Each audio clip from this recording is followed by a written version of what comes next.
Man, I just wish I felt more confident at the gym and in my physique. Well, why don't you? Man, I don't know. I just feel like I'm not doing anything correctly. I watch TikToks and it just makes me feel like I'm doing everything wrong. And I keep cutting, but I see no muscle definition still. Sounds like you need our Train to Gain starter pack, man. Well, what's that and how's it gonna help me? Well, next week over 4 days, we're giving you our exact training frameworks that we use with our clients to get results and throwing in $1,000 in prizes.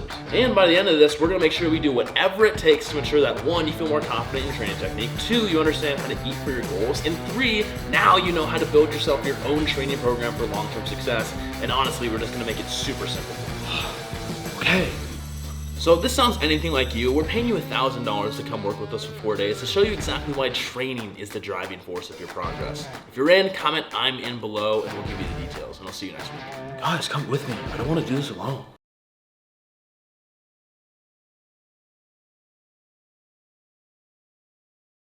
What up, guys? Welcome back to another YouTube video. We are here with, do people know you more as Raymond Carrito, as the online coach? Coach, the online coach. The online coach, the online coach. Probably don't know this, but like when I was like just starting off my journey on both Instagram and YouTube, I was watching a fuck ton of Gary Vee, I was watching a fuck ton of you, and I was watching a fuck ton of Christian.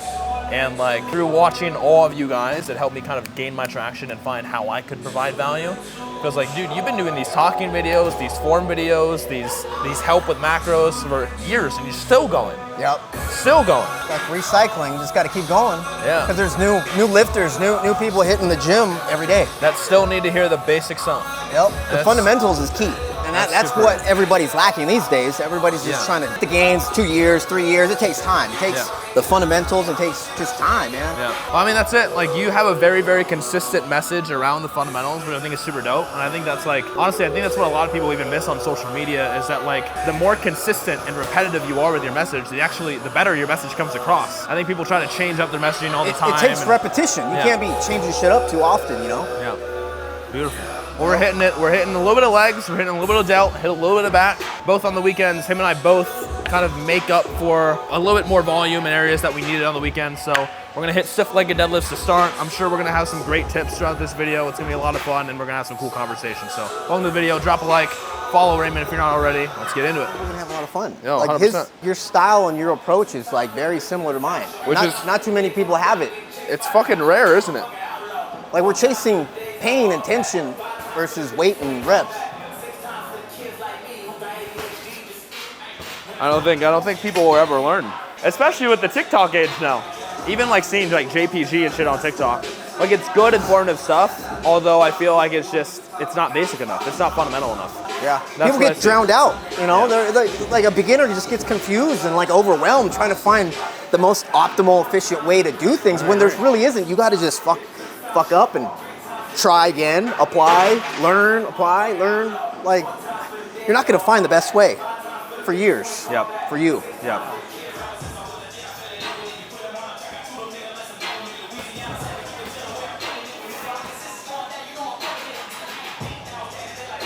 I'm gonna do sets of 7 at like 250 pounds.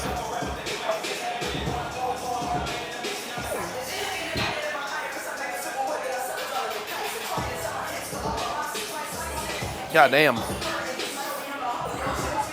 Are you touching? Yeah. Oh yeah, that's how I used to do them. I try to touch without making any noise. Oh yeah. Just polite reps only. I like that. Do you feel like you get a better stretch with your feet closer? Yeah. It's just more natural. Yeah. I always try to stack. Everything is just like knees over, you know, even like with bench, and that's kind of what I teach. Yeah. All right. I'll add another plate and do another acclimation. No grips. This man is challenging me That's one today. thing that I stopped doing like the past couple years, but even with back. Yep. Look at this. Look at this. It's pink. What color is it? Oh, it's out. It dries quick. I've been addicted to grips. This is my stuff. You probably just have really fucking strong forearms too. Yeah? I think over time, like my I forearms. stopped using everything. I think my forearms over time have definitely gotten weaker. Yeah. Because I used to like power build for a while with no grips, because I thought grips were cheating. And now that I've used them, my forearms are weaker. Fully aware.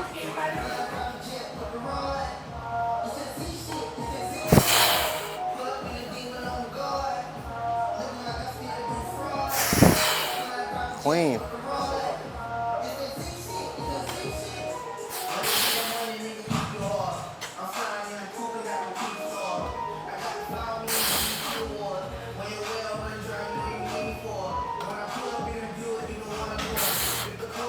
My grip. Still got it. Still got it. Woo, it's been a while. Oh yeah.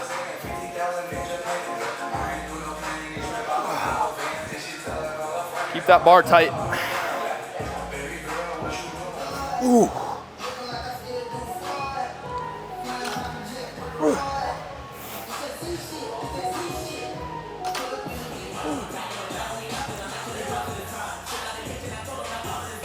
Nice. Ooh. One more.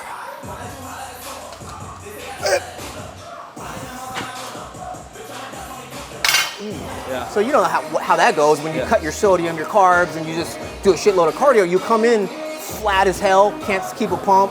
I look better Gear or 6 not, weeks I just out. don't understand that. Like we just can't prep the way that guys on gear prep. Yeah. We're different. We can't beat ourselves down that Yeah. much. We have to train a little smarter. Yeah. But yeah, no, you can't do it for very long, man. Yeah.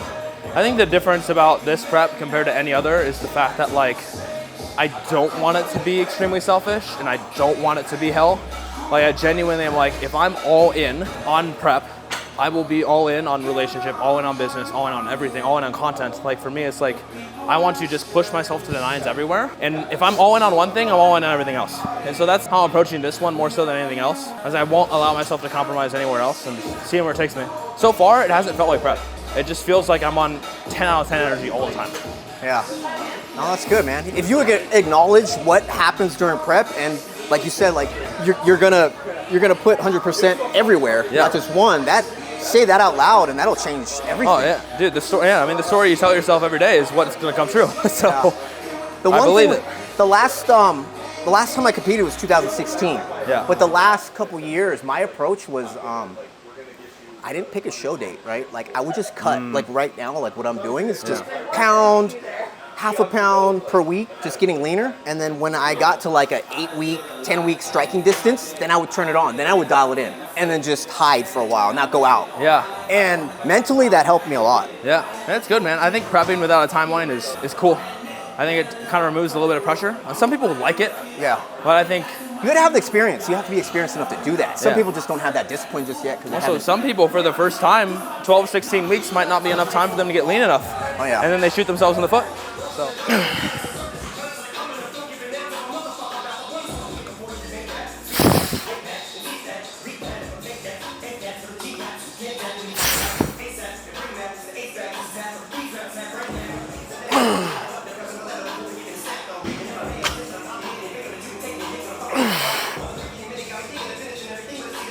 Let's go.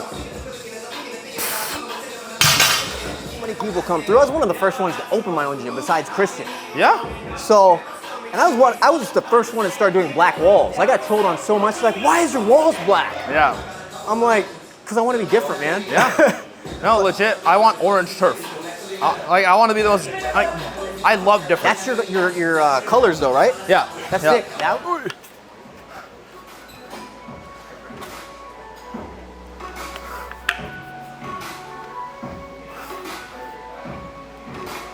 I like that. All the way down.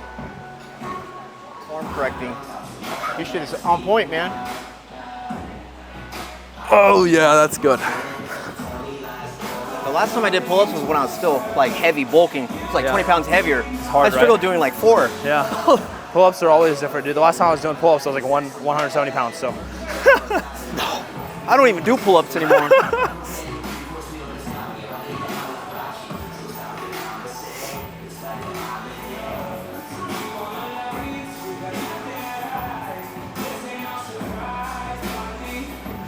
Nice. That hole at the top.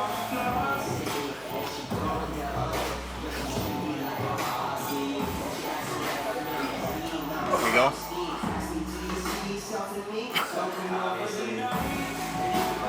Damn. First ever car. What year or what? It was a gen? 20. Oh, it was a Mark 6. I love those, man. I would If I found anything Mark 6, Mark 5, I would buy one. The Mark 6R is sick. Yeah, but I feel like I wanted to experience different brands, different types, like Euros and JDM and Muscle. Yep. And I think ultimately, like I will, but within the next year, be back in like in a Subaru. Because I feel like getting a car and then putting a little money into it, like that process is the best. It's a journey, man. Yeah. It's just like fitness. Yeah. It's like building it. You don't ever want to hit that destination because that's when you know the happiness, that like urge to keep going is gone. Yeah. I mean, that's why the Mercedes was the most boring car. And literally. Yeah. Because it was so robot, man. Yes. It's like mechanical It was as fuck. fast. Like the last one that I had, the competition, the Yas Marino blue one. I don't get bored. But yeah, I had that stage 2 tune, like 550 horse. I'm like, it was fast, but it was just so robot. It's just a machine, man. I'm used to imports. Like I grew up, my first car was an EG, a 95 EG. It was slow as shit because it was a CX and I didn't know any better. Yeah. 70 horsepower. Yeah. I started with front wheel drive and now it's funny because I'm back to front wheel drive. Yeah. I've had all wheel drive, rear wheel drive. Yeah. Yeah, I've had so many cars. How long did you last without one? Which one? The F80? Because you had the R, and then you didn't have that. So how long did you last between deciding to sell your car and then deciding to buy a new one? 3 months. I'm fucked. I'm fucked. That's what it's 3 months because I made the move. So why I sold it was I was stage 2 full bolt on, and here you have to smog every year. Really? Yeah, fuck that. I'm never going stage 2 or downpipe. Fuck. So you got to pay someone to put on, take off the downpipe, go smog. It's every year. So you're in California, it's 8. If the car's new, you got 8 years for the first smog. That's not worth it. Yeah. So that's why I went stage 2 there. I'm like, I'm not gonna have to get smogged for 3-4 years because it was a 2017. I'm like, and then I found out that rule here. I'm like, oh hell no. So I was looking to get everything stocked to go pass. It was just a lot of work. So I'm like, let me see what this dealership will offer me. Offered me too close to what I owed on it. I actually made a little bit. So I'm like, let me get out of this. Save. Yeah. Payment was I put a lot down on it, but like the payment was low, but just like how probably your reasoning. So say you could stack. You can stack, you can invest more. You can get away with not having. Now that we're here, like my expenses are less than half. Like, and I'm just stacking. Yeah. I mean, there's more important investments. Travel, gym, like long game. Yeah. Trying to think long. Although, like, a car makes me happy. So like. It does. So that's the Filipino in him. It is. That and sneakers and shoes, we can't get away from it. I actually got rid of the fucking sneakers, dude. Me too. Yeah, I only wear Hokas and these. That's all I wear. Yeah. No, I only have like maybe four or five pairs of Jordans now. They're just my favorites. Yeah. Throughout this whole prep, I'm gonna tell myself it's gonna happen. You can, yep. Stretch.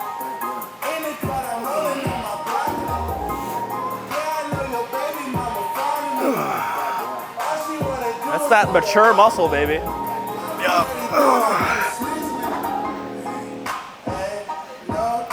Yep, O's back. There you go.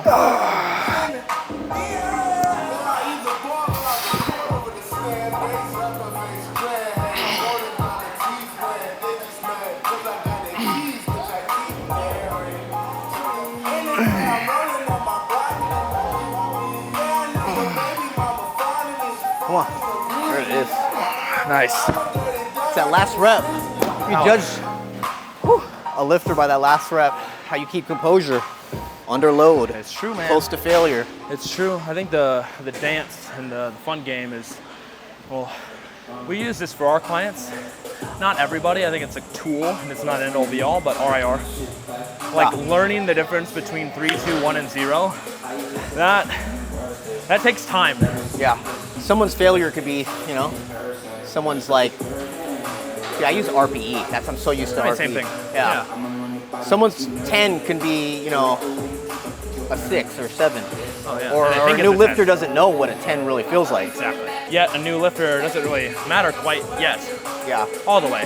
Matt Jansen, who I used to work with, I really liked what he had to say about it. It's like, if you really want to feel what failure feels like, get on one of the bikes and just sprint until you literally cannot sprint anymore. And I'm like, great, now you've experienced failure. Now you've experienced what zero RIR is on sets. I like that. You know what's eye-opening? If you've never tried like a good CrossFit Metcon, Yeah. it'll humble the shit out of you. I love it. That sounds terrible. We started, one of my good friends from high school, he came back from like Bay Area and he's in Temecula and he's training with me at my gym at the campus. And he was all into CrossFit. Like he was doing it for the past 3 years. Yeah. And dude, his conditioning, his running, I'm like, dude. And he wasn't like shredded. He didn't have that much muscle, but he was just in shape, Tank. right? I know. He could run. And then we were doing Metcons. We were doing like benchmark Metcons, like Fran, where you do thrusters, pull-ups, and it's all back to back, right? And there's times. Yeah. I hit failure like 100 times, real quick. But that will humble you. That'll show you true beyond failure. True. It's crazy. True. How long did it take you to recover from that? When you did it? I still recovered fast though. Really? Yeah. Yeah, I was like dead, but the next day it felt like I just did normal session. Which I think that's the bodybuilding training translating over to the endurance. That's very true. But then again, I was still doing cardio too. Like I was doing a little bit of HIIT here and there on the Stairmaster, running outside. Yeah. That's what I'm about now, is just being complete. Yeah. So funny. That's literally what I tell myself. I'm just like, at some point, I don't want to be just a bodybuilder. I want to be like a fucking athlete, dude. There you go. Powerful reps. Come on. Nice.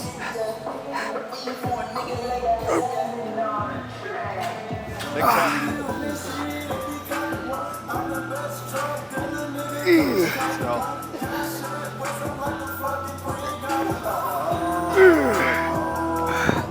Row hard. Nice. There it is. Good.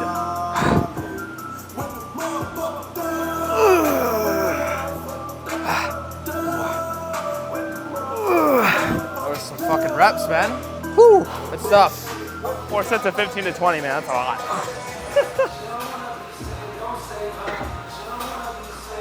Yeah, that's beautiful. That's beautiful.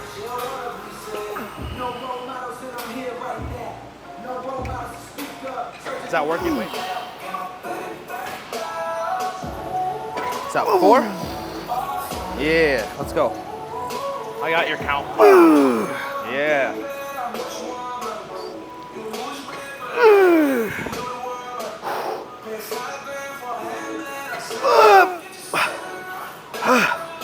Come on. Nice. Whew. Those are moving, man. Good stuff.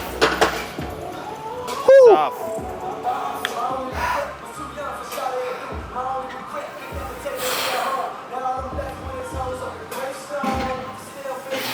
There you go.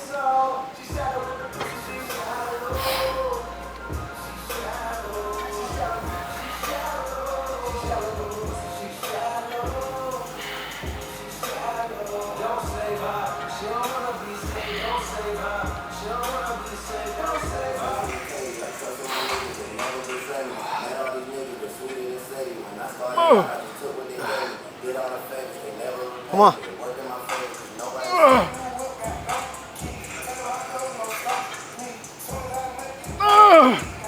Come here, Zach. Let's go. I mean, I counted 18. I could be wrong. There we go. Yeah, I like having my load in front of me a little bit more. Right at the top.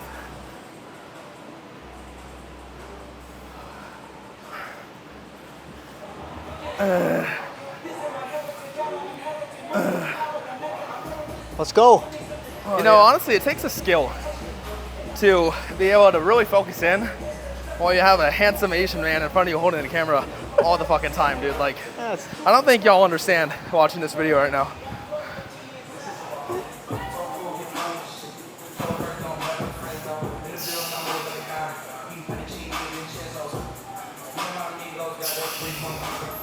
You guys will notice something.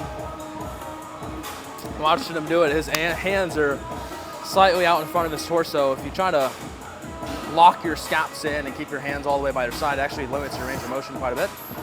And what people don't understand is, in order to contract the medial delts, your lats and your scapula and your traps all work together to get your delts at peak contraction. So putting your hands out slightly in front of you puts you in a plane to where it allows you to do that. Good stuff. When did you even start the game in general? Like online coaching, posting social media, like what year? The year Instagram came out. So right before that, like I was on Facebook. You got to be old to know this. Body Space. Oh my God. You remember that? No. Dude, I wasn't born, bro. Yeah. It's bodybuilding.com's like platform. Okay. It was like it was like MySpace bodybuilding. Yeah. So I was prepping for my first show, posting my progress pics on there, like what I was eating, sharing shit. And I just started like kind of getting to know the community. There was a lot of there was like a top 6 profiles, and I always wanted to try to get to that top 6. Yeah. Like, I don't know what it was based on, but yeah, I started posting on there, and then Facebook, and then Instagram came out, and I was like, my little brother Ryan was like, hey, you need to start an Instagram. I'm like, why? I don't want another social media platform to have to post on.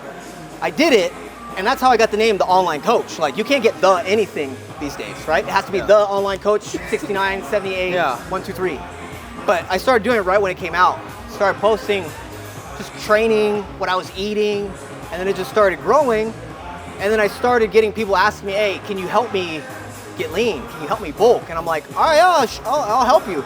So it was like very unofficial, and I was doing it for free. Same. For like a good 6 months. Yeah. I was doing it for fun. Yeah. And then I started getting referrals. People were like, how much do you charge? And then I had to come up with a price. Yeah. And I slowly increased as I got more established and got better at what I was doing. Yeah. So, I've been doing that shit since 2009 or 10. Yeah, that's so cool. When I started coaching people for free off like the same thing, kind of making progress, and then locally people are like, help me out. So I coached people for free until I started asking, what do you charge? I was like, okay, let me build that up. Yeah, I don't consider myself very early.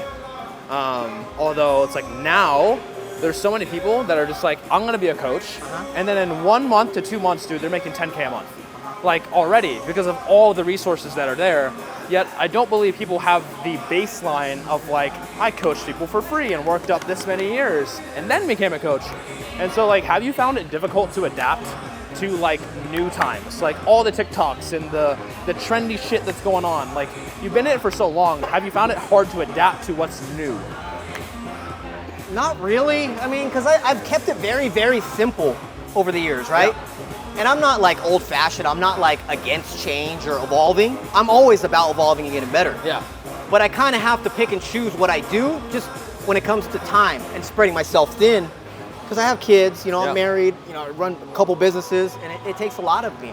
Yeah. So it's like hard to do everything that everyone's doing. Like I don't have a TikTok. Yeah. I had a TikTok and got hacked. Someone took my The Online Coach, and I tried to get it back. I can't get it back. So I'm like, fuck it.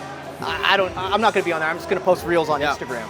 Yeah. So that's the main thing, just posting reels. I just went back to what I was doing in the beginning. No, content. Legit, you have. Yeah. So like just that valuable, informative content is, I think it's going back to that slowly. And you're one of them that I noticed that you've been doing that consistently. And that's what sets you apart from all these other influencers. It's easy to talk about this shit if you know it, right? If you're someone that got some online coaching from a good coach and you feel like you know everything and you jump in there and you're like, I'm an online coach, and you don't have that experience, it's gonna be hard for you to get in front of a camera and say this shit. That's true. Like it's easy to spit it out because I can talk about it all day. Yeah. So that's what I'm trying to do, is just go back to the basics. Dude. And I think doing that, like my following, clientele, everything's like picking back up. And then just being out here, just being like, just collabing and just kicking it with other influencers, you know, that are like-minded, it's easy. Yeah. You just have to get your face out there. That's it. You have to keep going out there. Like I've never been like that guy to like hit up people, hey, let's collab. I don't even like that word. Yeah. Collab. I'm like, I want to hang out. You know, get a lift in, go eat, whatever. For real. Like, yeah. I think that's super dope perspective, and I think it's a core reminder too that like simple always wins.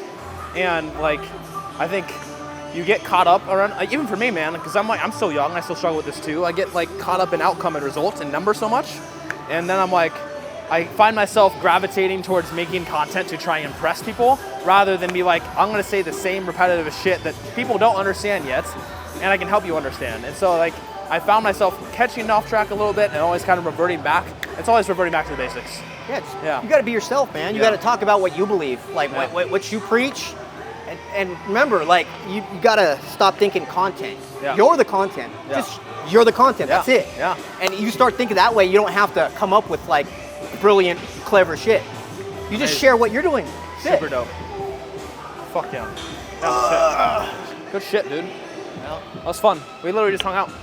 I was like, yeah, let's put it on the mics and we'll have conversations. We got to do it when you're not prepping. So we can eat. Yeah. Like post-show. Yeah. So we can eat. Because when I go out to eat, I have to eat. Like, I got to be... Oh, no. I have to be full. I feel that. Cool. I'm going to do I'm going to pose a little bit. Then you said you're heading out hanging with a friend? Yeah. Hey, we're at Dutch Hose. What are we getting at Dutch Hose? A toasted cold brew with sugar-free vanilla and sugar-free chocolate macadamia nut and almond milk. Yeah, because ideally we'd like to eat post-workouts, although we are getting a coffee so we can go where, Haman? Korean store, you know? You know, Korean store? What we get at Korean store? We get You get the what? sake, you know? Look at this. Vlogging right now? Yeah, say hello to the Hi, vlog. I'm Kelsey. What's your name? My name's Kelsey. Oh yeah, that's clearly. I just asked you the same question. Kelsey, what's your Instagram? Kels.an04, Kels period an04. Everybody follow Kelsey on Instagram, please. Cool. Do you guys have like a channel? Yeah, Really? his YouTube channel. Yeah, he does. Oh, no. Yeah, he has Yeah. Do you guys usually work out? We like work out and drink coffee and like go to the grocery store and So just like travel. everyday life things. Oh yeah, just everyday life. I love that. That's Yeah. so cool. Yeah. Aw. Heck yeah. This is Yeah, the okay, best. I'd love to do that. I just remember when I was younger, my one. My brother and I wanted to start a YouTube channel, but I used to be like a big Minecraft freak. Like, I Minecraft's loved nice. Minecraft, so my brother and I were gonna have like brother-sister Minecraft vlogs. That would have blown up.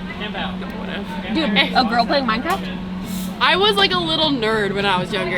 You can And still then do It's it. kind of, you know how everyone goes through phases in their life? So I went from being a nerd 5th grade to 6th grade being emo. And then 7th grade being a basic white girl, and now I've been a basic white girl ever since. But do you want to go back and play Minecraft? And to what? But do you want to go back and play Minecraft and make a YouTube channel? No. I'd No? play Minecraft, but I won't make a YouTube channel. Which, I'm already like, I was about to say hot gamer I was about to girls say, really follow pop up. your fucking dreams, sister. yes. Okay, but I'm already a very outgoing person. I work at Dutch Bros. Yes. And then I'm the pit crew chair at my school. So I pretty much lead the chants. Nice. So like we did it last night, and I actually broke a record for the school. Hell yeah, you It did. was really cool. I brought back old traditions. So that's like the type of thing I do. We had the assembly yesterday, so I spoke in the assembly. Oh wow. Amazing. Yeah. How are we doing? you know, we at the Korean store called Greenland Market because, you know, we come to Greenland to get our green card. But we also come to get our groceries too, you know? Okay. What is that? It's a kabocha squash. What is it? A kabocha squash? Yeah, it's kind of similar to like a butternut squash-ish. It's got a little bit of a different texture to it. I find that her nut. yeah. Butternut, you know? You know? Butternut. Guys, I apologize for all the chaos that you're about to experience in this vlog, but This is rated AR for Asian rated R, okay? Okay. yeah, I apologize ahead of time for all the chaos that you were seeing in this vlog. I just want to let you know that no Asians will be hurt in the making of this video, and we are also going to get ingredients to make amazing poke bowls. You see this? Pork butt. You know? Big butt. Fatty ass, you know? You're only getting fatty asses here, okay? Welcome to my tutorial on how to pronounce things as an Asian. Beef ribeye bulgogi. Beef ribeye bulgogi. Beef ribeye bulgogi. You know? Next one. Oh, you don't know how to say that last word, dude. Beef short rib galbi. Beef short rib Carby. carby. Carby. Beef short rib carby. You know, you had a carby, you know, you had to add the bee in there. So beef short rib carby. What the hell we get, dude? Yeah, we get the sauce for the meat. Curry, cause you know curry. Garlic, cause vampire, you know. Mushroom, to have fun, you know. All the meat, you know. In a big marin. Butternut, squash, you know. Crispy pot sticker, very good. No problem. Very good, you know. And favorite, pig's feet. Yes. Oh my god. The Pret Cat of Peace. You know how much calories are in this seaweed right here? 69. 6 pieces is 20 calories, 1.5 fat. That's gonna stack up though. I wish it was carb, you know? Yeah, I agree. Although I could get like literally 8 grams of fat. So many servings of seaweed, absolutely. Prep hack, what'd you get? Sushi rice. What's so special about sushi rice? The texture, it tastes better. I like eating rice clumps, so this has a lot of clumps. Oh, clumps? Sweet, Clumps. sticky clumps, no problem. Well, I also have this thing where I prefer. All right, mother truckers, we made the freaking poke bowl as promised. We got back from Koreatown, Korea Mart, and look at that, man. Like that looks, you know, for just a normal dude that makes food at home, that ain't bad, man. I got this freaking sushi grade tilapia fillet. Make sure that you get sushi grade from your Asian store, otherwise you can't eat it raw. And you know, we only like, never mind. Pickled ginger, we put that in there. We put some seaweed salad in there. We put some kimchi in there. Kimchi is really good for the gut, fun fact. And we got some sushi rice that's under there, cold sushi rice actually. So this is like as poke as you can get it. And we got some cucumber slices here, you know, and low sodium soy sauce. So all in all, this meal has like no fat in it. Very high protein. You got vegetables in it. This is honestly gonna be a prep staple. I think I'm gonna go to Koreatown at least once a week, pick up the goods, make some freaking at-home poke bowls. We also got some seaweed. If I wanted to like shred it up and put it on top, I could. It actually sounds really good. I might do that, although I feel like I'm gonna get my hands messy, so I'm not going to, because I'm gonna go upstairs and get some work done. But this is the poke bowl, guys. Super simple, and it's only rice, seaweed, kimchi, ginger, tilapia. You can get salmon or tuna either. Soy sauce, cucumber. That is 7 ingredients. Is really all you need, and I could eat this like 3 or 4 times a day and be really, really happy. So that's it. That's the poke bowl. You know, Bacalao, what do you got to say about the poke bowl? You know, It's a juicy time, you know? yeah, it's a juicy time. Juicy time. Yeah, Very raw. very raw, very nice, very goose, very no problem. Yeah, you put it raw in your mouth. So we're back in the same spot again. I think this is going to be the whole theme of the series. It's like this literal spot in the backyard where I'm sitting here crisscross applesauce with lack of mobility. Just talking about the things I'm learning about myself and the growth and everything that I'm experiencing right now. Because, like, again, genuinely, that's the intention of this series. You know, you guys are going to get fitness tips and nutrition tips, but you're going to see the evolvement of who I become and who I am. You can probably see it in the way that I'm expressing compared to a couple weeks ago. Like, I feel light, I feel really good, I feel very energized, and a lot of things have been coming full circle. It's been a hell of the last 7 days, ever since we went to the trip in Josh Retreat. I think everything came to the surface over the last 8 months. I was really able to identify what it was, and it's just been a true lack of presence, a lack of belief, and lack of faith. And there's been so many good things that have been happening in my life over the last year, like so many good things. And I think I've just had a really difficult time allowing myself to see it all. Caught up in like history, caught up in the what ifs of the future, the fears of the future that lies beyond me. And it clouds your right now, it clouds your present moment so much that you're not able to like fully appreciate it. And I think I'm someone that has struggled with gratitude quite a bit over this last year as well. And just like feeling these things and appreciating things for like simply what they are. Like all we have is now, all we have is what is. And I've just been trying to create these outcomes and focus so much on outcomes and results that if things ultimately weren't going my way, I was ultimately let down. And I was like, why aren't things this way? Or why aren't things this way? And like, why is it this way? And why is it that way? And you're constantly just questioning yourself and questioning yourself and questioning yourself. And on the same side as that, you're so frustrated with yourself. Typically when you get frustrated with yourself, I'm speaking for myself right now, but maybe you relate to this. It's like you kind of beat yourself up. You know, you kind of get really hard on yourself.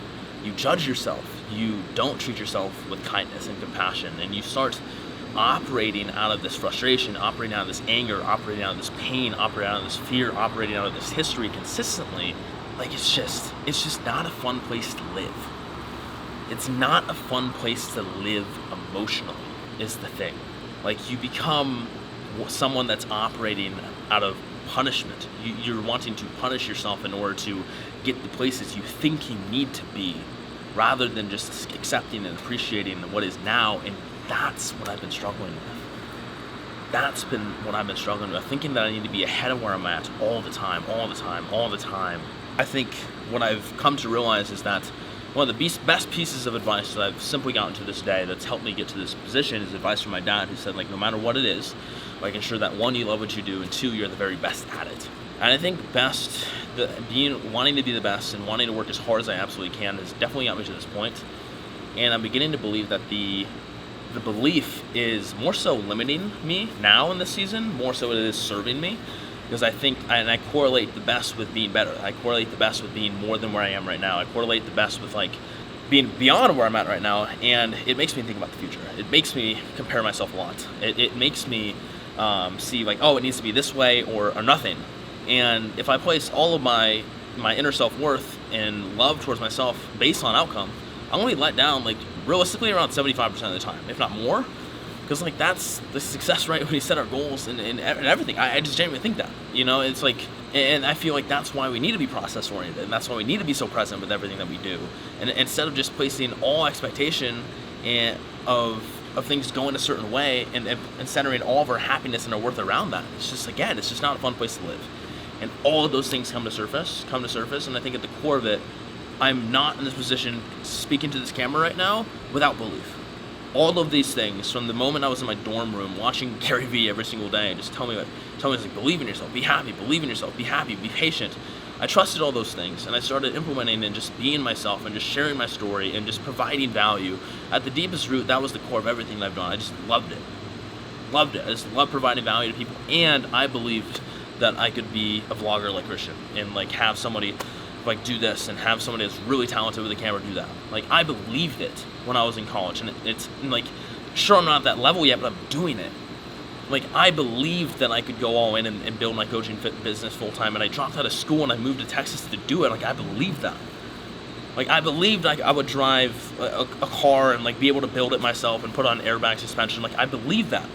I believed that I could live in California and move to California and meet an amazing girl one of these days of my life. I believed it. I've seen all these things come true and honestly so quickly at the end of the day, because I just believe in it that fucking much. I see it every day. I believe in it. I dream about it. I visualize it every single day, and these things come true.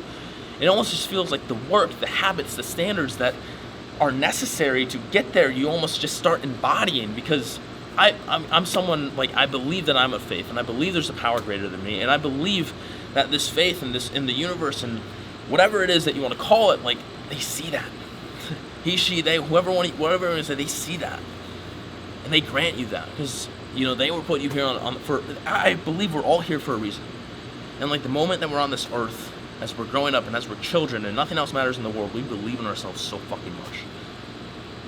We believe in ourselves so fucking much as a kid. And it's like, the universe just pops us all out. It's like, go do whatever the fuck it is that you want to do in your life. And then you just listen to all this shit on the outside and everything your parents say and everything teachers say and everything coaches say, and just, it changes all of your belief patterns. And at the core of it, at the root of it all, the kid in us just wants to see us succeed. The kid in you just believes the absolute world about you. And if you operate out of frustration, out of pain, and out of that scarcity, and you're beating yourself up all the time, and you're punishing yourself, and you're talking to yourself not nicely, it's like you're talking to the kid in you that way. The kid in you is not meant to be spoken to that way. I know that's not what we're all used to. I know it's what we were all used to growing up, but, like, at some point you gotta treat that kid in you the same way you want to treat yours. You gotta treat the kid in you with love, with understanding, and have them guide the way. Have them guide the way. And I think what's been really holding me back is just a lack of belief. Like, I'm not believing in things as hard as I know I can. I'm not visualizing them, and I'm not seeing them because of, again, like, I'm just not allowing myself to be present and appreciate these things. And it's like, it's almost like you haven't been, like, living, you know, and shit's fucking scary. And I feel like I fucking feel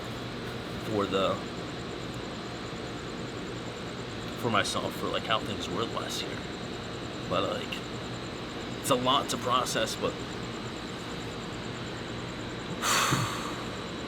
I've never been able to see it this way.